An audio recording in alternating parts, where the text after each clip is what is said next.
Hello everyone, bringing you a video today which sort of follows on with the MBC theme, which was started with the video looking at S6 respirator canisters. What we're having a look at in this video are the Haversacks designed for carrying the C3 respirator in Canadian use, also in Dutch use, and they're basically a copy of Canadian design. We'll have a look at a couple of those as well. Quite interesting, Canadians came up with a very good design that works very well and stuck with it through several different sets of equipment. So we're going to have a look at some of these variations, and I'll probably make a video going forward talking about the C3 itself, but in this video I just wanted to focus on the design of the Haversacks because it's quite an interesting design, and as I say, it carries across several different sets of equipment. So we'll have a look at these various different Haversacks in some detail now. The first Haversack or carrier we're going to talk about is this one here, and these were introduced I believe in the late 1950s and used through the 1960s. It's made of webbing and it was used in conjunction with the 1951 pattern equipment. It was no doubt used for carrying the late light anti-gas respirator as well, because it was around this time that the light anti-gas respirator was being replaced with the C3, the introduction of this Haversack. So it probably was used with both gas masks, both respirators. So as I say, with this is the first iteration. A lot of the features on this would be carried across, slightly modified to the later examples we're going to have a look at. So this is a good starting point. Prior to this, there was a Canadian-made version of a light anti-gas respirator Haversack, but I believe by the time that the C3 was introduced, this Haversack would have been the one in use. So this is the first one you would have seen in use with the C3. The main compartment, which we'll have a look at first, can be accessed through this flap in the end of the Haversack. And the way this works is via a quick release fastener here, as you can see. The end of that can actually be tucked away underneath this webbing loop here. Fairly standard metal quick release fastener. And then it unrolls with this stiffened lip. You can see here there's a stiffening piece in there. And that then gets you access to the main compartment of the carrier, as you can see here. So press that together, roll in, and then fasten the quick release down like that. Put the strap back through, and as you can see, that can be tucked then out of the way into that webbing strap there, that webbing loop there. That keeps it quite nice and secure. You then have this long tab riveted in place, which allows you to very easily manipulate this and open it up when wearing gloves, which is obviously very important. So that's the main compartment there, closed via this method of having a stiffened lip which then rolls in on itself, and that's something that will be carried forward to the later designs of carrier as well. If we move this round here, we have a side compartment with multiple compartments inside it, which is closed via a press stud or snap, as you can see there. If we open this up and have a look inside, you have a main compartment there for carrying decontamination items, and then you have two smaller compartments formed from webbing, you can see there, here and here, into which you would slide your detector paper, so you can have a book of detector paper in each of these compartments in that pouch there. The final compartment is this one on the end here, which is sort of a webbing pouch almost sewn onto the end, again with a quick release fastener. This opens up here. I believe you would have carried the anti-nerve agent injectors in here. Certainly on later examples you have loops in the end there, and I believe there are replicas of the cardboard containers for those, and I'd quite like to get a set of those at some point. Trying to build up a set of contents, at least for one of the later Haversacks. I have some detector paper, but beyond that I don't really have any of the other contents for them. So I know there was a decontamination mitt that was issued at some point, and I think that was more of an 80s thing, but I'd like to get a set of contents together at least for one of the later Haversacks or carriers. That would be quite a nice thing to do. Having talked about the components, we'll have a look at the compartments rather, we'll have a look at the fixtures and fittings on the back. You can see these here. So there is a fixed waist strap. Well, I say fixed, it is stitched in place but can be unhooked at one end. So you have a D-ring and a hook here, which is quite stiff. There we go. So it's this design of hook you would have seen on earlier British Commonwealth respirator Haversacks. A D-ring. The buckle, however, is very much American inspired, as you can see there. So an adjustable waist strap. You have two small straps with buckles here, which allow this to be buckled around the belt and carried directly on the equipment rather than on its separate waist and shoulder strap. So you do have that option there, the ends of which are just doped, as you can see there, again with American style buckles to allow those to be buckled around the belt if required. And then you have a shoulder strap, which again is fixed at one end with a hook and D-ring at this end. In this case, the hook just stitched onto a short strap on the bag, and the D-ring obviously just unhooks from that. The same design of hook as we saw before, the same design of D-ring, and the same design of buckle there. So a permanently attached shoulder strap and waist strap at the back there, along with these two straps to attach this onto the belt of the equipment if required. So that's the first design of haversack to talk about here, or carrier for the protective mask. We'll move on now to have a look at the next iteration, which was introduced around the same time as the 1964 pattern equipment. Indeed, it appears as part of that equipment in illustrations and manuals of the time. So this is the next carrier to have a look at, and visually it's fairly similar. We now have two press studs closing the side compartment here, but the overall design is very similar. A lot of the principles are the same, including the closure of the main compartment.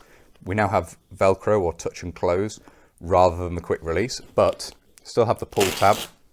And if we open this up, you still have that stiffened lip, as you can see. You can see into the main compartment there, and it still rolls up on itself in order to be closed and secured. So that works in basically the same manner as we saw on the previous design of carrier. And this was introduced, as I say, with the 1964 pattern equipment. It has the various fixtures and fittings you'd expect to see of that equipment. It's made of the same sort of rubberized canvas material that you see some of the pouches from that equipment being made from as well. The side compartment here closes with two snaps or press studs in this instance, and you again have two compartments at the front here for detector paper. You can see those there, and then the larger compartment to the rear of those there, as you can see.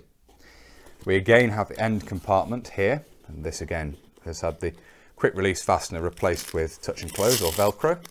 If I open this up here, you can see down in there we have loops now, which I believe are to take the injectors, intended to obviously work in anti-nerve agent injections basically. You carry 3 of those in there using these loops, as you can see.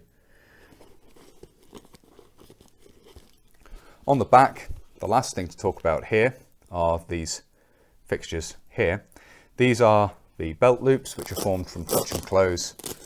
So you can basically secure these around the belt, and you can see one of the problems with touch and close or Velcro is it does start to deteriorate over time as it's through use. Obviously it pulls apart and starts to lose its effectiveness. You run the belt through here and secure these onto the belt if required, or you could use the carrying strap system, which can be attached to these. So we have a look at these here. This is an integral waist belt and shoulder strap. So these sit over these, the Velcro fastenings on the back, which would be looped around this and through the ring here. This strap then passes around the waist and hooks in place, and this is the shoulder strap. You can see here the plastic buckles used on these straps and the other plastic fittings. These are synonymous with the 1964 pattern, which used these big chunky plastic fittings, and also the plastic hook as well, which was seen on some other parts of the equipment, along with the plastic D-ring there.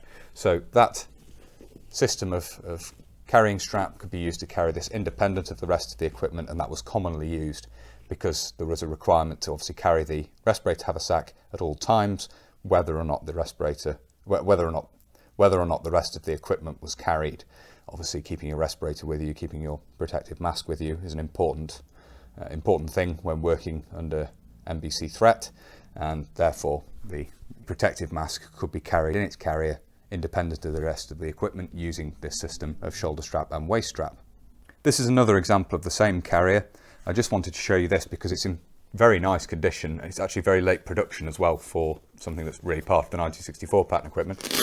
If I open this up here, you can see the very clear stamp on the back here. We have Manta, the manufacturer of this, the manufacturing date from November 1982, the very simple designation of this, carrier mask, and then the NATO stock number underneath there as well, as you can see.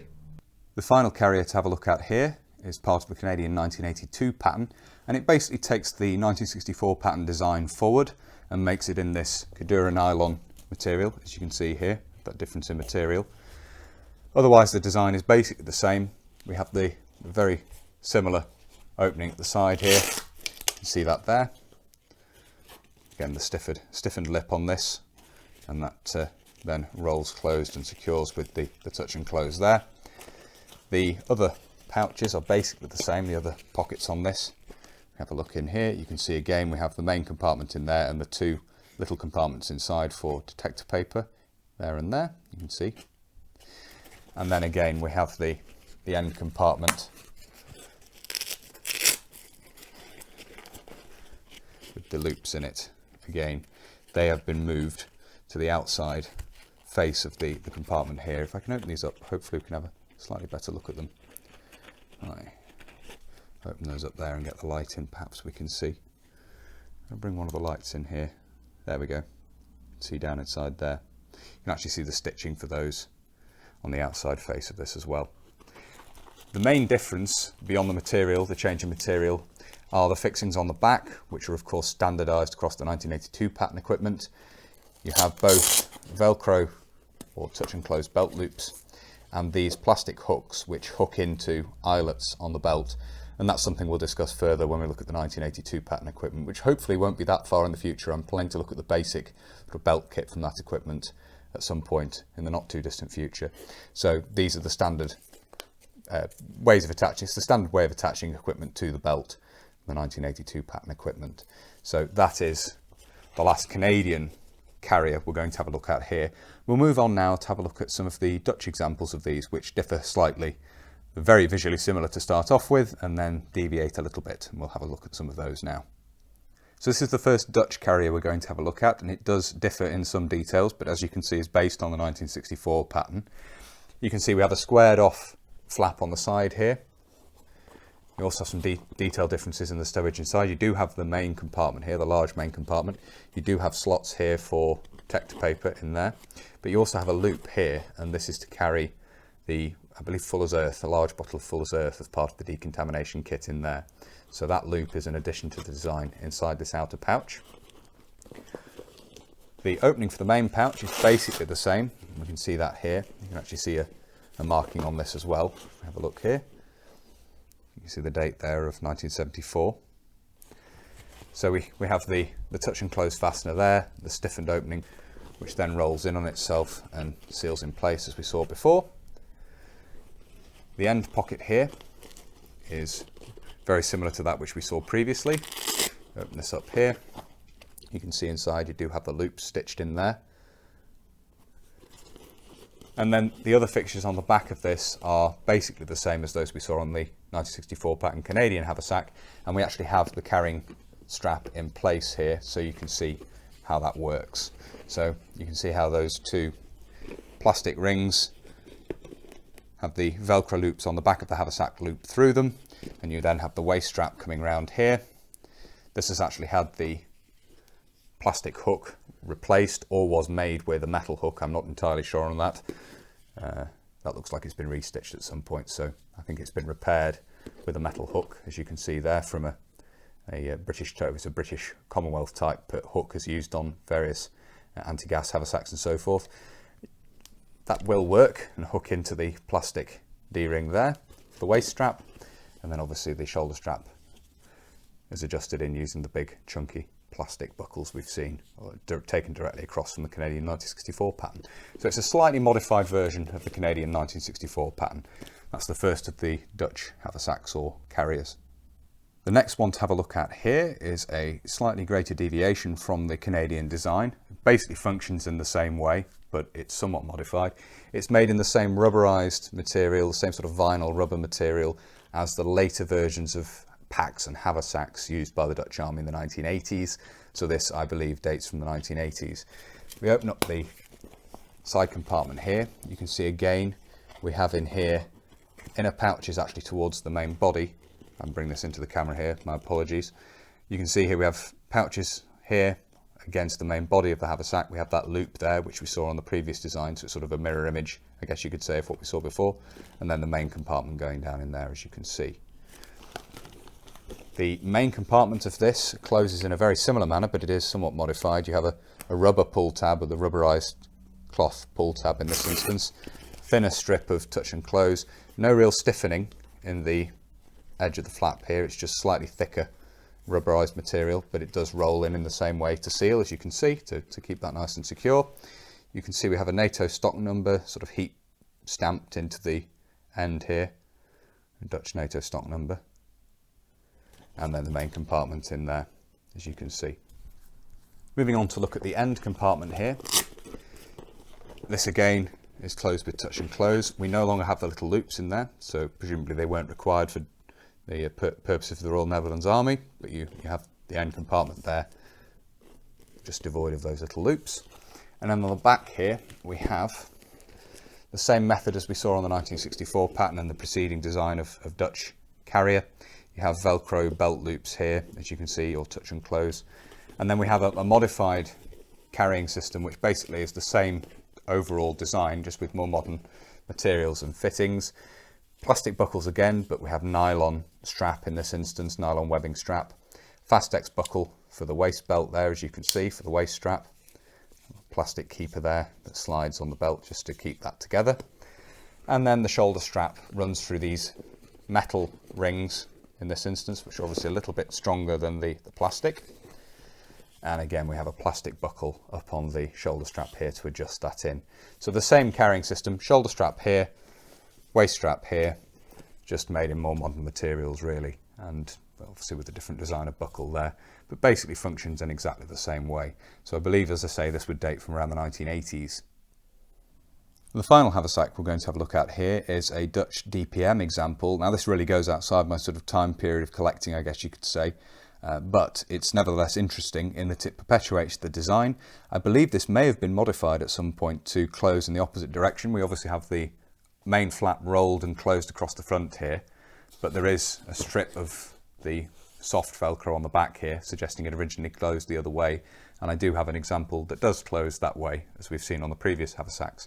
So I'm presuming this was modified at some point. Not entirely sure on that. But we do have that main closure here, and it functions in the same way, just some mild stiffening to the opening here. You can see it's rubberized on the inside.